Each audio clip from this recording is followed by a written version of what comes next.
Time is 12:36. I call the special board meeting of the Calchicos Independent School District Board of Trustees to order. Today is Saturday, June 7th, 2025, and we're meeting in the Administration Building Boardroom at 920 Santa Rosa Avenue, Calch, Texas. As we begin, I would like to remind everyone that this meeting is being conducted in accordance with the Texas Open Meetings Act. Roll call. Present. Fernando Lewis Jr., Here. Ashley Vasquez, Juan Jose Ibarra, Dr. Ricardo A. Ochoa, Here. Silvio Caluma, Here. Mr. Rolando Lozano. Here. Let the record reflect that the quorum is present. With the quorum established, we will now begin with the Pledge of Allegiance and prayer.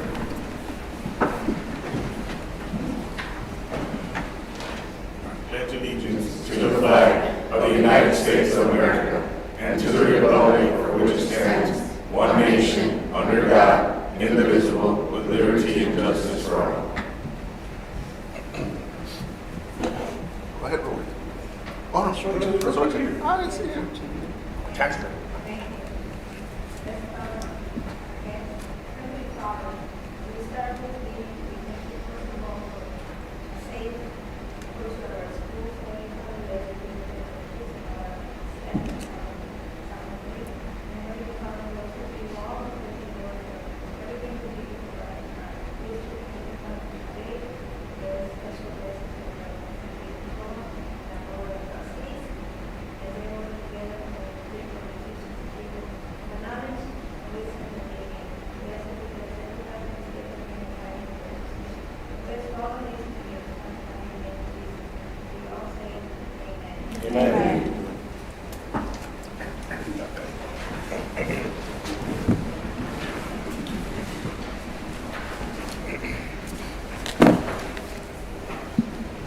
We will now move to the consent agenda items.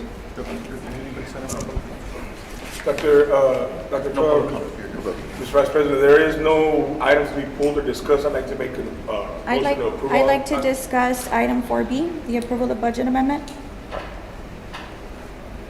My motion still stands, but you can pull it down. So it's a motion to approve A and C, Mr. Chair. Yeah. Second.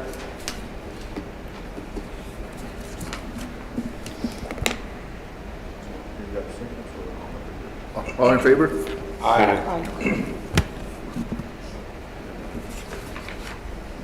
And B will be discussed. Yes. Item 4B will be discussed in the executive session. No. So, Ms. Trustee Peña pulled out item 4B, 4A and 4C have been approved. Okay. So item 4B, whatever questions you may have. Okay. My first question in relation to this is, what is the budget amendment for?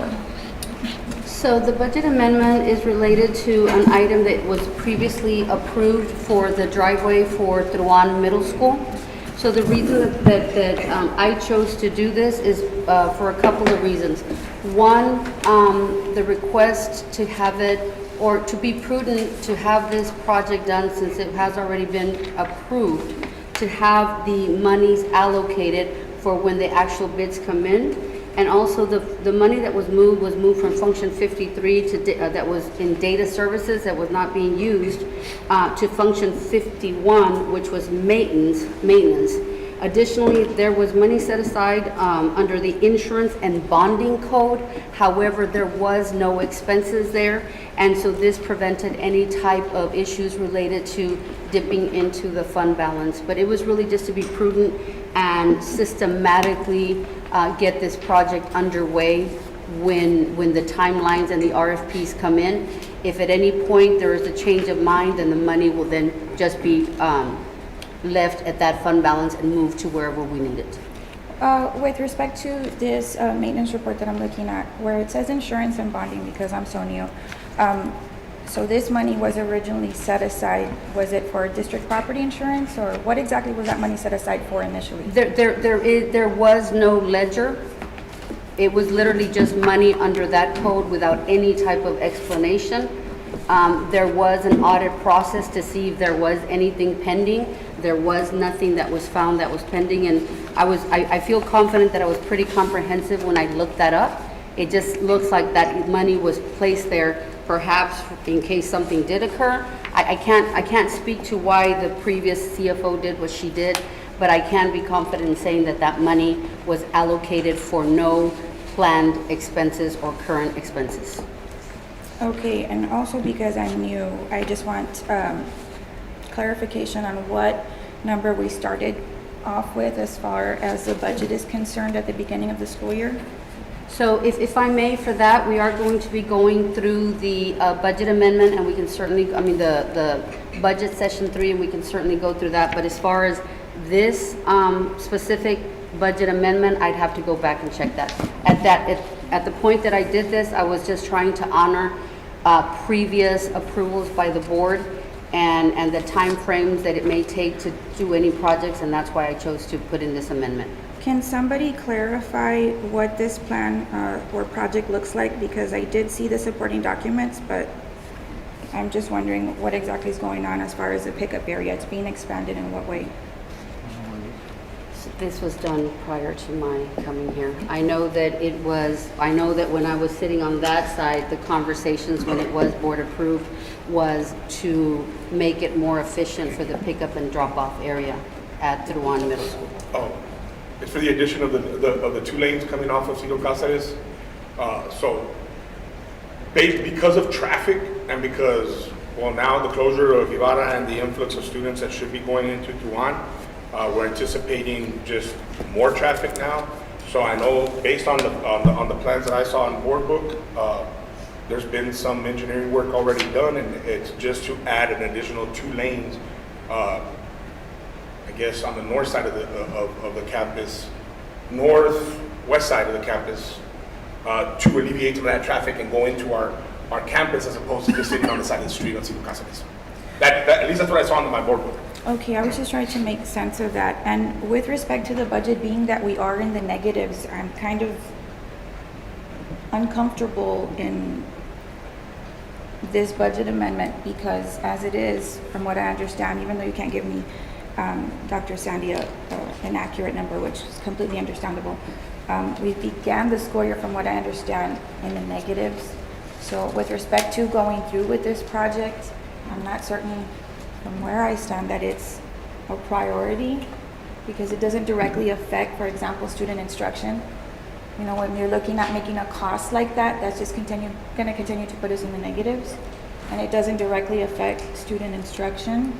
At the end of the school year, it was difficult to have to not call on substitutes because we couldn't afford substitutes, and it was difficult to deal with that. And I just would advise everybody to maybe think twice about making this cost because it's a big cost and it doesn't directly affect student instruction. So at this point, Trustee Benyon, I think your comments are well intentioned, but for this item, it's just moving this money from one function to another function. As far as the approval of the actual project, I'll come back to y'all at a later time. Yeah. So this specific item is just to have the money available in case the board does decide to move that route. Okay, Does that make understood. sense? Understood. One more question. So there are actual funds in this account that we're pulling from. There's actual funds there. Correct. So in the insurance and bonding, that's where the funds came from.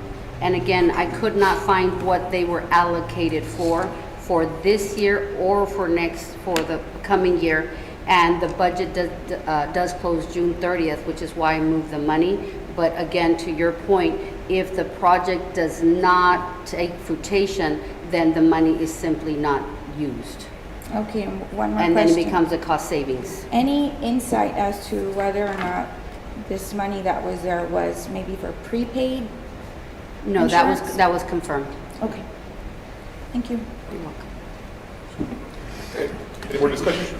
Just, I guess, for Mr. Chairman, Mr. Chairman, maybe we could add that to the next meeting, maybe a schematic, just to give an idea as to what it's going to be looking like in the new driveway. That would be Well, helpful. the schematics on the actual board book, that's how I found it. Okay, I didn't see that. Yeah, Okay. it's on there.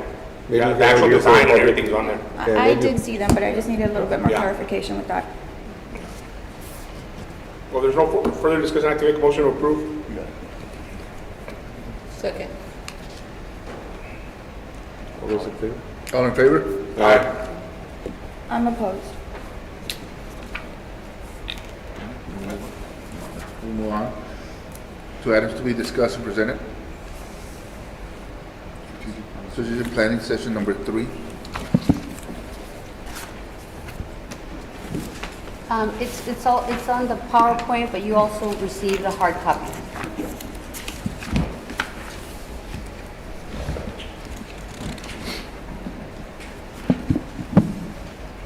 So the board is aware, Ms. Sylvia Garza is engaged as a consultant with the district to assist in the budget preparation process.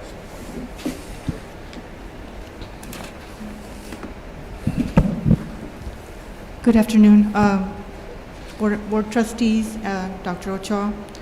This afternoon, we will be reviewing the strategic plan for 25-26.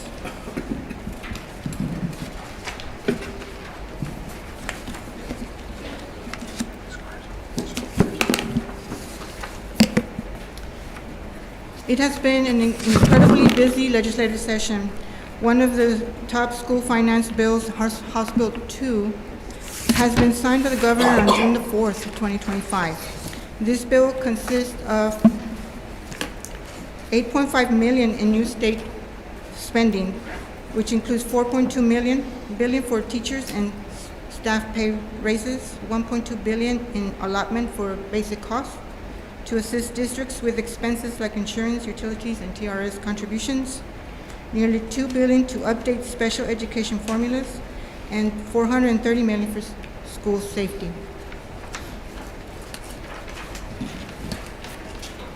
We will start with basic allotment. The House and the Senate agreed upon the omnibus bill as outlined in red. So the bill increases the basic allotment from $61.60 to $62.15, which is a $55 increase. The bill pays for the $55 of the basic allotment increase by allocating current law Tier 2 funding increases. It also creates a new allotment for basic cost of $106 per student enrolled.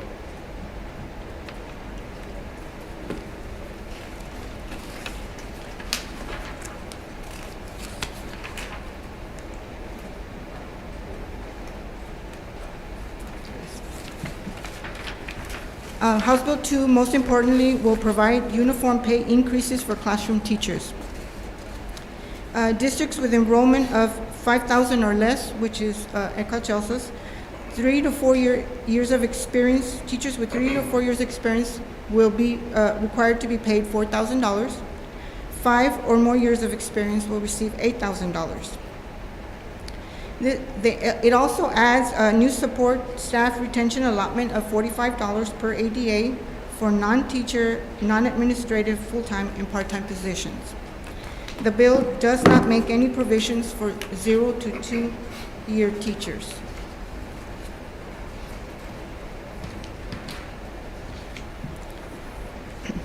The bill also brought much-needed funding to special education program. The bill also made a sweeping way special education funding is allocated. The new allotment will be based on services provided by the district rather than the educational setting in which the student is taught. No new funding was allocated for the charge deficits. However, both bills will provide $1,000 reimbursement for special education evaluations. The Senate provides no additional reimbursement for evaluations on private school or homeschool students.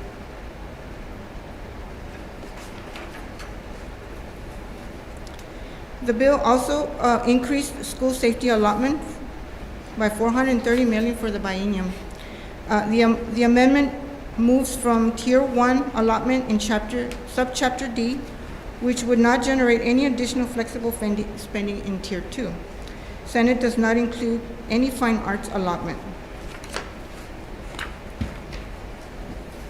So based on these facts, And based on House Bill 2, there are some budget considerations. So for, like I said, for Eka Chelsea ISD, the 3 to 4 years of teachers would receive $4,000, and the teachers with 5 or more years of experience would receive $8,000. Now, for the first year, it would be the implementation year of 25-26, and then the following year, we would still be required to make those payments, but on a retention or maintaining that amount. It also created the allotment for basic costs. The increased basic allotment cost is expected to cover the incremental benefit costs associated with teacher pay raises, which would include your TRS and taxes, etc. It also created the support staff retention allotment. This allotment will be applied to support existing raises for eligible support staff, which would be your non-teacher, non-administrative, full-time, and part-time positions. This would include school counselors, school nurses, food service personnel, custodial staff, and other support personnel. This would not include superintendents, principals, administrators, or other executive staff, including assistant principals. The school safety allotment, any increases to this allotment will be used to offset existing budgeted costs. No new expenditures are anticipated as a result of any additional revenue. Ms. Gasa, before we move on from SB2, I know we can dive into the actual budget. Well, first of all, just to give my 2 cents, the state pretty much wrote the budget for us when it comes to this. I mean, they're not allowing the school district to actually dictate where these funds are going, so that's a loss. But a caveat that we need to look into is, in order for us to get 100% of this funding, we have to be at the max tax rate without going out to the voters. So let's just make sure that we are there, because if we have to adopt a new tax rate, Right. we're gonna have to do it in order for us to maximize the funding from the state. If not, they will not give us 100% of the funding if we're not at the max tax rate. Max. So that's a caveat that is tied into SB2 that's very important to look at. So Yes. again, it's just a tax rate that's already been approved. It doesn't have to go out to the voters, but we just need to ensure that our district is at the max tax rate right now. Yes. And when would we have to do that? Excuse me? When would we have to do Well, that? I mean, I'm assuming once we adopt the budget, we're gonna have to make sure we adopt You the new tax rate. don't have to adopt the tax rate till September. Yes, it doesn't need to be adopted till September. Correct. Now, if there is already a public notice out which maintains the tax rate the same. Right. So if we come back and decide that the tax rate needs to be lower, or if it needs to be lower, then we don't need to go back to a public hearing. But if we need it to be higher, then we do need to post another public hearing, and that has to be done by the end of September. I just can't remember where we're at. I don't know if we're I'm gonna there. go- I think we might be there already. We're gonna I'm be gonna go covering through it. that. Okay, all right, perfect. Okay. Thank you. Yes. So currently, there is no summary of finance templates right now that are out right now. We are waiting for those so that we can actually go in there and put in Eka Chelsea's data. But what we do have, Mo Casey provided us a model, and in this model, if you see, they're using the average daily attendance of 3841. Our current attendance is at 3706. So we will need to go in there and tweak those numbers so that we can get a more accurate amount of the compensation. So if you take a look at the compensation requirements below, the new M&O revenue above current law, with all of the increases and decreases, we ended with a 3.3 million increase. Now, out of that 3.3, 1.8 million must be used for the compensation of the teachers and the staff and the remaining staff. It also provides 11.7% for the added cost of TRS and taxes. And then the remaining amount is 1.3 million. Now that 1.3 million is not unrestricted.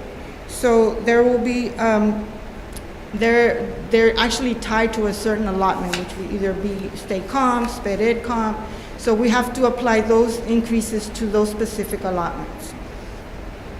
So once we have more accurate numbers based on our on our ADA, then we'll know more accurately how much will be for teachers.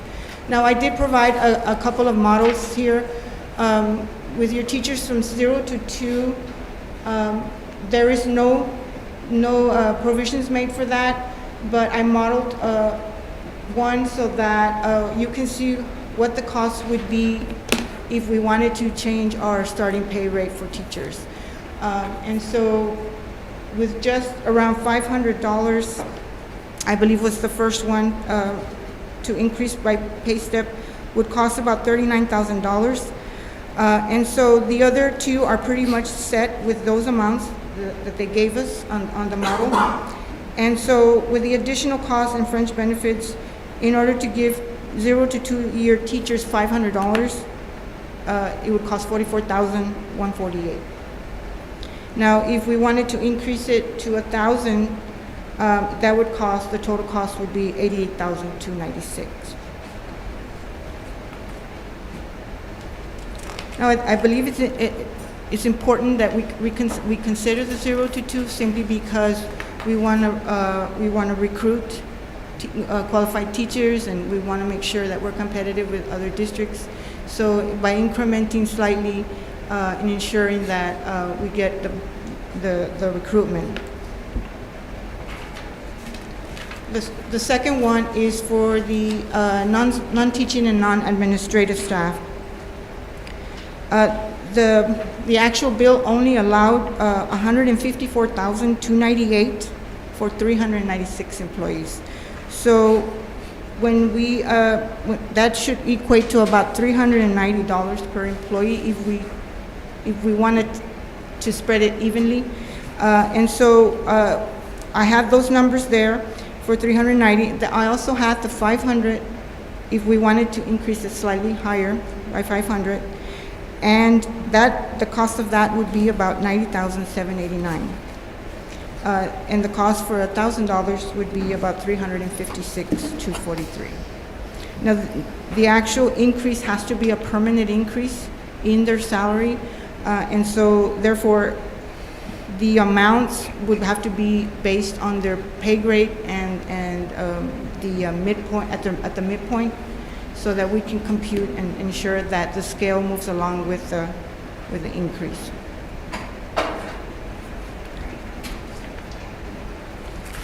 So, so since there are no summary of finance templates yet, districts are asked to plan a conservative budget.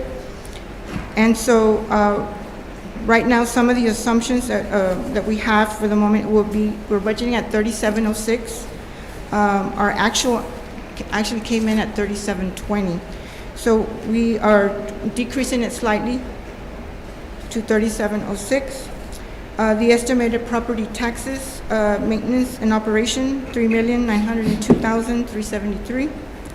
Our interest in seeking, $1,697,522. Our property values, we received estimates from the Hidalgo County Appraisal District. The district's net taxable is $536,746,381. And then the freeze adjustable taxable is $514,565,049. Now, the timeline for the tax rate again was, we won't receive certified values until the end of July. And then TEA may come back with maximum compressed rate, but I'm hearing that there is no additional compression that's going to be done, but we'll get more information on the maximum compressed rate. For September, we have the tax rate adoption by the end of September, and then in January, we receive the state comptroller's values. Now, the proposed tax rate, I'm using the state aid template from current law to determine the INS and the M&O rate. Currently, we're going to maintain the same rate from 24-25, which was 1.1325, and for 25-26 will be the same exact rate, 1.1325. And of course, the tax rate must be published and advertised in the newspaper prior to adoption. So additional budget assumptions, health insurance, employee contributions and benefits may change due to an ongoing RFP process at the moment. And so we'll bring you those rates and premiums increases at a later time. Retirement contributions, the district TRS contributions will remain at 8.25%, and the public education employer contribution will remain at 2% for the 25-26 school year. Workers' compensation and unemployment will remain the same. Construction, currently no construction, renovations ongoing. With that, if that materializes, the Druan Junior High. The campus allocations will be based on the ADA of 3706, and department allocations will be implemented on a zero-based budgeting. And that will include finance, maintenance, transportation, athletics, fine arts, child nutrition program, safe schools, and warehouse. Now, while I was reviewing the budget, I did run into some budget challenges and concerns. I did have, on the investment income, there was a journal entry posting the maturity of a CD that was inflating our local revenues.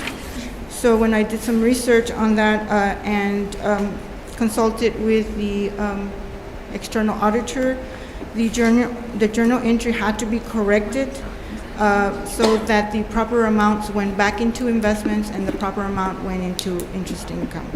And that entry was inflating revenues by about $8 million.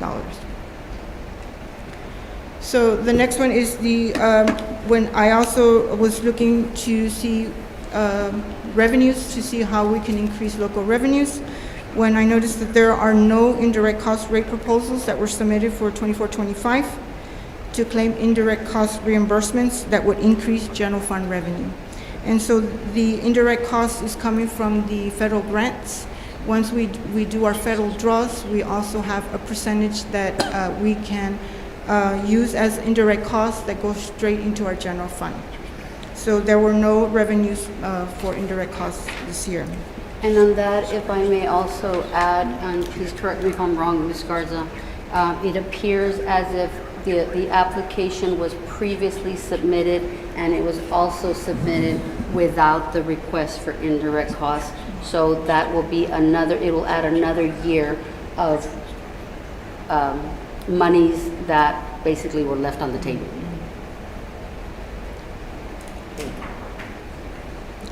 So also on the TEA, the teacher incentive allotment budgets, I noticed that they were not set up for the 24-25 budget for payments that are made to teachers. Currently, we have an expenditure of about $878,000 that has been paid toward the teacher incentive allotments. Now, these incentive allotments are funded through the state revenues that come in on a monthly basis, yet there were no budgets set up to make the actual payments to the teachers. And so we still have one pending payment of $124,739. Also, I also did notice that on the UTRGV Head Start Child Care Center and the mental health intern grants, they had not been drawn down for the year, and so there was about $200,000 that we could have been using with our cash flow within the year. They should most likely be drawn down on a monthly or a more frequent basis. But for the moment, they had not been done, and so we already had those done right away. And Ms. Garza, was that being, did we lose that, or can we retroactive? No, we went ahead and did all the billing. We billed. Because sometimes you lose it if you don't. Yeah, no, Yes. when we discovered it, We picked it it up. was quickly billed, invoiced. Perfect. Thank you. For both, because right here, we're talking about two different grants. Right. That essentially what was happening was, instead of invoicing for the grant, the local money was being used. Yeah, okay. And so, but yes, had we not discovered it, the money would have been lost July. Yeah, okay. Well, thank y'all. Also on TRS on behalf expenditures, I did not see any appropriations for the 24-25 budget. Now, this has a zero effect on the actual general ledger because the revenues match the expenditures. So there's no net effect of it, but it's a requirement that we actually budget for them on a yearly basis. And so there was no budget to be able to allocate these expenditures for the 24-25 school year. So Region 1 does help us with that entry to post that entry at the end of the year, but the allocations must be available in order to make those expenses. Now, on the next one, the pupil projections. I want to point this out because this has a big effect on the funding that we receive for our state revenue. So the pupil projections are done every biennium, which is every 2 years. And so the biennium for 23, 24, 24, 25 was done back in December of 2022. And so when those projections are submitted, we anticipate the number of students that we're going to have, or the ADA that we're going to most likely have for that year. And so we always take an average of the historical of what we had. So if we've had decreases of 2 to 3%, we estimate that we're going to also be 2 or 3% lower the following year. And so when those pupil projections were done, they were done way too low. And so that caused not enough revenue coming in to be able to maintain the actual programs or the allotments that we had going. And then on top of that, the issue with the coming biennium, which is the 25, 26, 26, 27, those pupil projections were also done December of 2024. And so those most likely have already been done. And so I will have to go back and review those pupil projections to ensure that, to see where they are. But what happens is that we don't get the funding during the year. We have to wait till the settle up in September to be able to receive whatever is due to the district. And so on your handouts, I did put in the summary of finance that is currently at TEA, and you can see where the ADA is much lower than is actually what's coming in. I believe that for 24-25 we are at 3706, but the legislative planning estimate has us at 3,242, which is way over 400 and some student FTEs that we are not getting funding for during the year. And so I will look at those pupil projections and reach out to TA to see if there's anything that we can do to get a better estimate in. But I believe that it may be a little late, but I will certainly try to get that. The funding doesn't technically get lost, but it does affect the cash flow for the year. And so you'll see most of the accounts staying in the negative because we don't have that cash flow coming in. And so it's always best to be conservative, yes, but also to be mindful of the historical information so that we can plan accordingly. And so also the last is the sub-hub payments. Currently, there is no checks and balances in place for this. So when we have a substitute called in, there should always be tied to an employee. And then that employee should be tied to an absence. And so I did not find anywhere where there was any kind of checks and balances done to verify that this is the process. And so that's something also that we can ensure that we go back and review, because the sub-hub payments, I believe they allocate about 1.2 million, and that is excessive in not just subs, but the absences that are tied to those subs. So as I keep going into estimated revenue,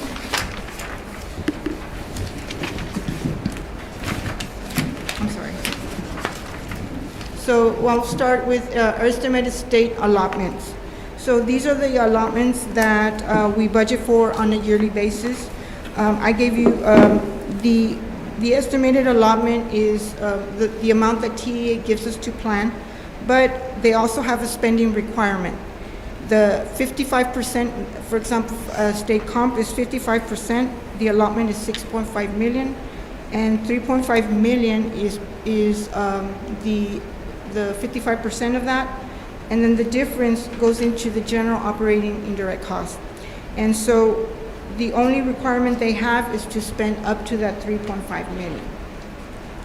So, and the same for each of the state bilingual and the special education. Now, if you notice on the sped ed, we do have an allotment of 4.5 million, but you see a spending budget of 5.2 million.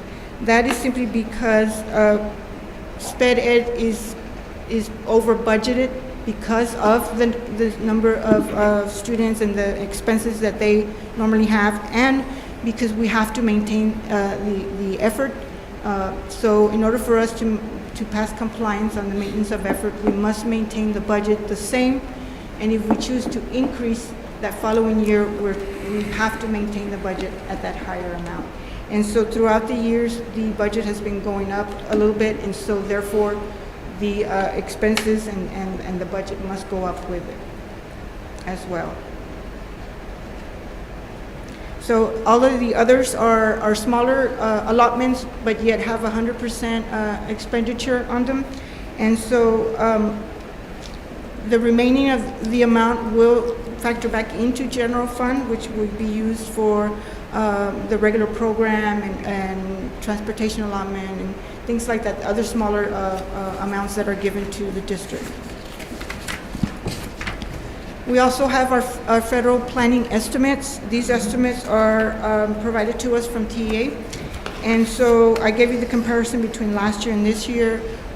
So most of them went down a little bit.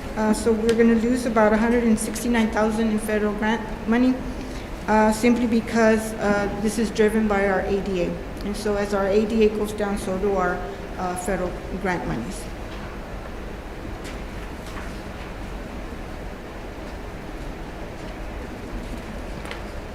So we go into our general operating revenue, and this is based on current law, not on House Bill 2 yet. And so if you notice, I have a slight decrease to our local revenues. And this is simply because on our local revenues, we had the current taxes that are collected at Hidalgo County. And so what I noticed from last year was that the full amount, both the M&O side and the INS side, was being budgeted under our general fund. Those have to be separated.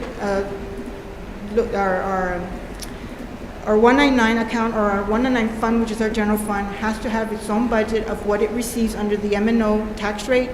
And then the INS, which is our debt service, has to have its own budget of all the revenues that it receives on the INS tax rate in itself.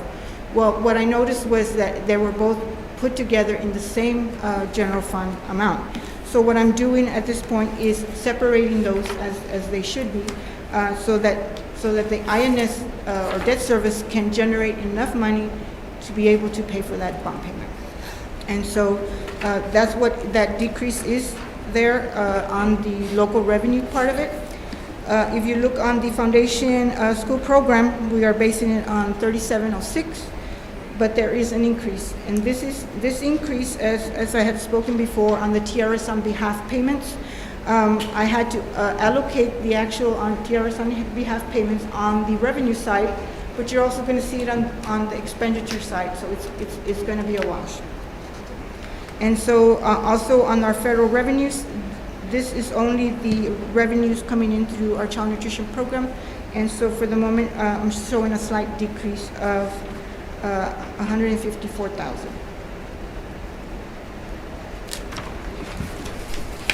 So if we move into the expenditures, you see an increase in our payroll costs, about 3.9 million. And that amount is attributed to Currently, our 199 expenses under 6100 are 39 million. But we also have one June payroll that is still pending, which is about 3.5 million. And so together makes the, I'm sorry, and then I'm also adding the 2.7 from the TRS on behalf. But I'm also reducing the salary savings that we had from the people that retired and resigned, which was about $1 million. So we get to a total of $44,319,340. Now, we are still reviewing some of the positions, the count codes, and some of the funding sources of some of the employees so that we can ensure that everyone is funded under the correct fund, that to ensure that if they are able to go on an allotment or on a federal grant, we just want to make sure that we have everyone completely aligned to the payroll. It also will ensure that if there are anyone else that either retires or resigns, that we bring in that salary savings into this equation. Now, for the 6200s and the 62s, 63s, and 64s, you'll see a reduction in the budget, and that's simply because I took a 10% decrease on each of those, within each of those areas. There is a lot of excess spending, and so we did see a lot of materials that were purchased. We have a lot of food, a lot of travel, a lot of Materials such as what? Can you elaborate on that? Food and materials like decorations and things that are not technically related to instructional. And so we want to make sure that we vet all of those purchases moving forward so that we can ensure that only what's reasonable and what's necessary is expensed. And if I may add, I feel like that's a conservative 10% across the board because, you know, we're really working on cinching that belt. But I feel that we'll be able to increase that if, you know, and everyone's been very understanding and collaborative because now with 1882, as a result of having those campuses that qualify, everyone else also qualifies for professional development that is usually covered through contracted services. So we're going to be working very closely to monitor that whatever we can get and piggyback on 1882 for all the other campuses, and that should bring a significant cost savings for the contracted services. But right now we're just at a 10% conservative. I wanted to go 30. Yeah. For our 6500s, I did notice that we had a shortage in that debt service payment on the general fund side, so I went ahead and increased that amount to by $30,000 so that we can have sufficient revenue to cover the debt service payment. And then for 6600s, that will remain the same. If I have included in the budget the three pennies of disaster, that is already embedded in there because it was also part of last year's tax rate. And so we have reached out to Estrada Hinojosa so that we can properly review that tax rate to ensure that it is where it needs to be and we are at the rate to maintain. And so this, in the end, all of this will totals to about $59,106,388.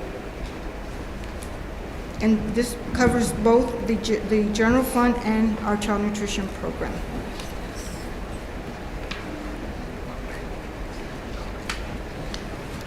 So we illustrating the fund balance based on the revenues that I presented and the expenditures I presented.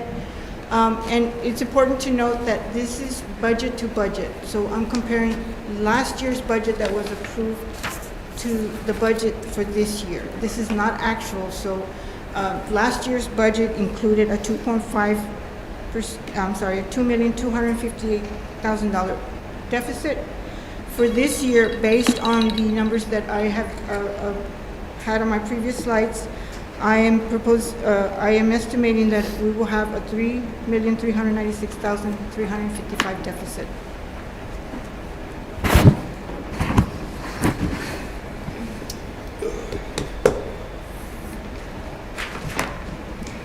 And then, I also brought in our debt service here. So this is the local revenue that is generated by tax collections. Also the portion of the state revenue that comes in, which is $3,185,522. The principal bond payment is $1,365,000. The interest is $672,078, plus fees of $2,500, which is a total expense of $2,039,578. So there is an estimated slight, actually $1.1 million in fund balance that may be generated from the debt service payment.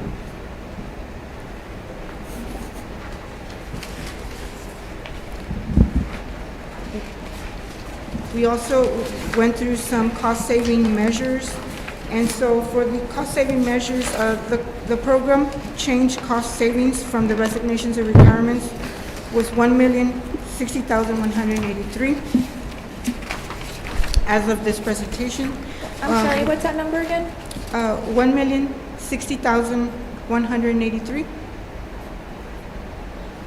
We will also, there'll also be some cost-saving measures from the David Ibarra consolidation, which we do not have those numbers as of yet, but we will try to get some historical data on utilities and things like that to bring to you. The study the efficiency of the sub-hub teacher sub-pool and staff attendance, which I previously discussed.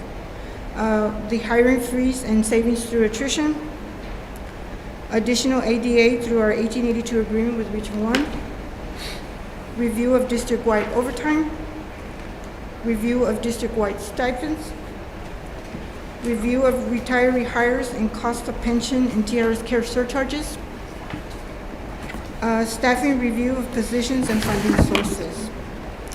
Plus, if you would also, on your attachments, I gave you fund balance history.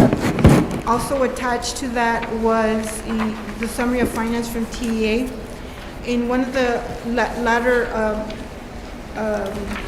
slides there is a $5 million projected settle up amount that TEA has identified. I have not verified or confirmed with them that that is the entire amount that we will receive. It seems excessive, so I'd rather speak with them and ensure that that is something that is coming back into the district. But that is attributed to the low pupil projections that I talked about earlier. And so I just want to confirm before we actually give that number out, but it looks to be about $5 million.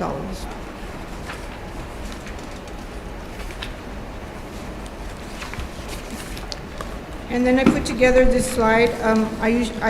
This is one of my favorite slides, and I'll tell you why, because I don't have to say much. You can just you can look at it, and you can see these are the general fund revenues and expenditures compared to enrollment. So as you can see, the fall enrollment from our 2019 to all the way to 2025, you see that downward trend. But when you look at the yellow and the red bars, which are our revenues and expenditures, they're consistently high, even though our enrollment keeps getting lower. And so some of it may be attributed to inflation and the cost of certain supplies and services. But for the most part, the expenditures have maintained at a high volume. And so I like showing this because the picture says it all, and you can read from the downward trend to where the expenditures and the revenues maintain at the same throughout the years, basically. man, it's One- actually, I'm sorry, one thing that I wanted to add and thank the board and thank the campuses, because when the tough decisions were asked about staffing patterns, everyone understood what the goal was. So the previous estimate projected of a decrease in our monies was 6.9 million deficit versus the 3.3 million that we're projecting for 25-26. I don't want to sound like rainbows and butterflies, but the reality is that even here, we are projecting high because, as Ms. Garza said, you know, we're looking at the possible 5 million that might come in. We still are pending some of those monies that were never, basically they were never billed out, they were never dropped down. So between those issues and the type of deliberate and by design initiatives, like continuing the hire freeze, like auditing that people are funded the way they should be, we are projecting that if we commit to what we're saying we're going to do, that $3.3 million deficit will actually decrease significantly.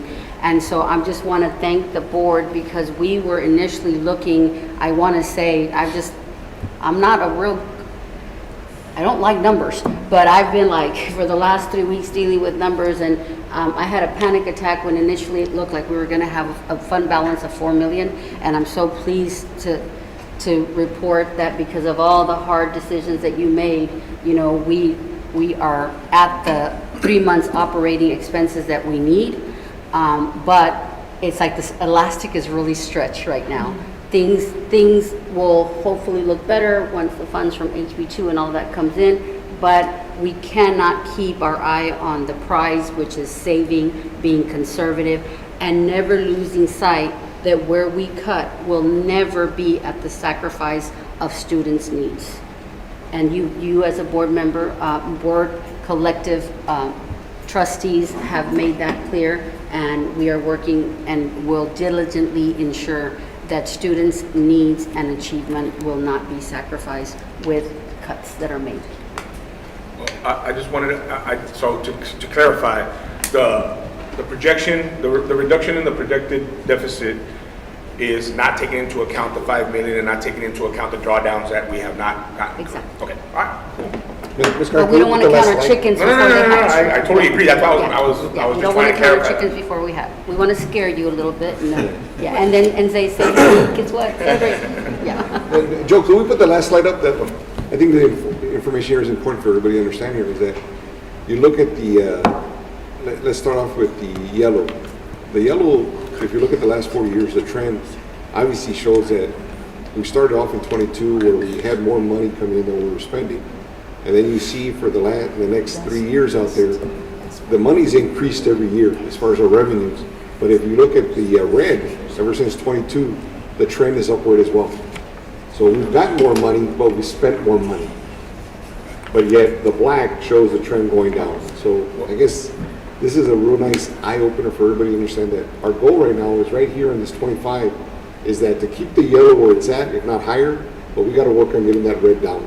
We got to start the trend down. Well, to your point, Mr. Torres, I mean, if we look at this chart as a personal bank account, I think that's how we should be treating this as well. Yeah. I mean, if we're spending more than we're making, then, you know, we'd be losing our homes and losing everything else if it was personal. So we just need to take into account when we look at our school finance as a board, we also take into account looking at it in that with that lens, you know, is just making sure that we're being frugal, but also take into account that we can't spend more than we make. Yeah. I mean, that's just it's simple. And you can see the first part of it. If you look at the first 3 to 4 years, or back in 19, the red was actually trending down. So Yep. expenses were going down, and look at the black. Slowly they were going up. Yeah.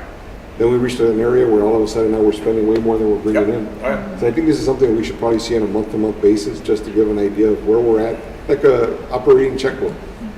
Yeah, and that's exactly where I was leading to. But Yeah. I'm glad you said that, because I think that'd be a great slide to continue showing quarterly at least, to see where we're at, kind of how we we balance our checkbooks at home.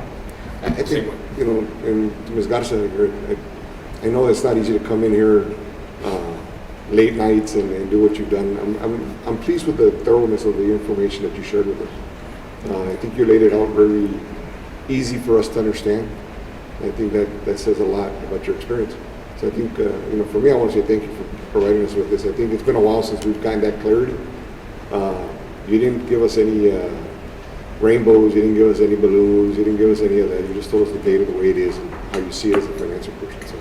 So, thank you. Yeah, but on the flip side of that, it's not Chicken Little, sky ain't falling yet. Yeah, Not anymore. Not anymore. well, the sky's not falling yet. Not anymore. Yeah, so, It was 3 weeks ago. Yeah. so, all right.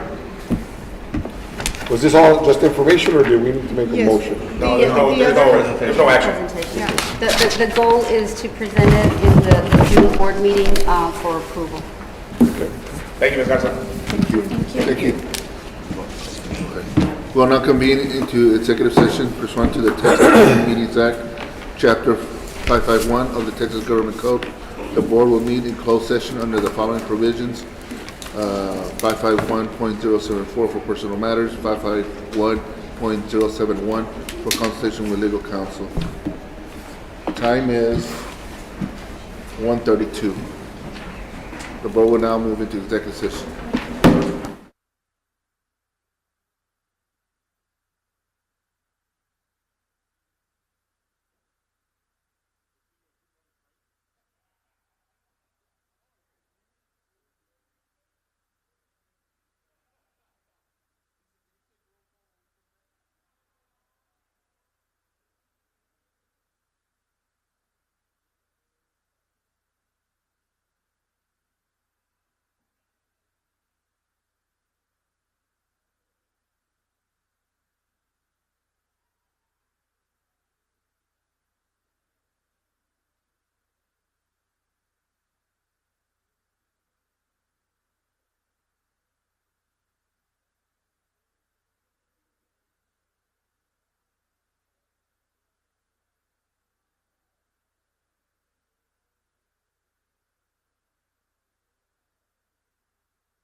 Time is 2:12. The board is now reconvened in open session. For the record, no action was taken in closed session. At this time, we'll proceed with any action items discussed in closed session. The required vote. I'd like to make a motion to accept as discussed in executive session. Trustee, if I may, on 7A1, action to non-renew the Chapter 21 contracts of JP and IF, it's the advice of council that the board accept the administration's recommendation to move forward with the non-renewal of the Chapter 21 contracts of JP and IF. So moved. Second. All those in favor? All those in favor? Aye. Ayes have it. And you do the next one. The CFO. You can say it. Okay. That's your recommendation. All right, so my recommendation, Board of Trustees, is that the approval for the Chief Financial Officer be Silvia Garza. So moved. Second. All in favor? Aye. Ayes have it. Congratulations. Welcome back, Sylvia. Welcome back. Welcome back. And Mr. Chair, members of the board, my fault, I jumped the gun on item 7A, just the discussion and action regarding the personnel considering appointment, employment, resignation, retirement, evaluation, reassignment, duties, discipline, or dismissal of a public officer or employees. It's the advice of council that the board accept the administration's recommendation as discussed in closed session. So moved. Second. All in favor? Aye. Ayes have it. That's it? Okay. There being no more further business to discuss, I have a motion to adjourn this meeting. So moved. Second. All in favor? All in favor? Ayes have it. Meeting adjourned.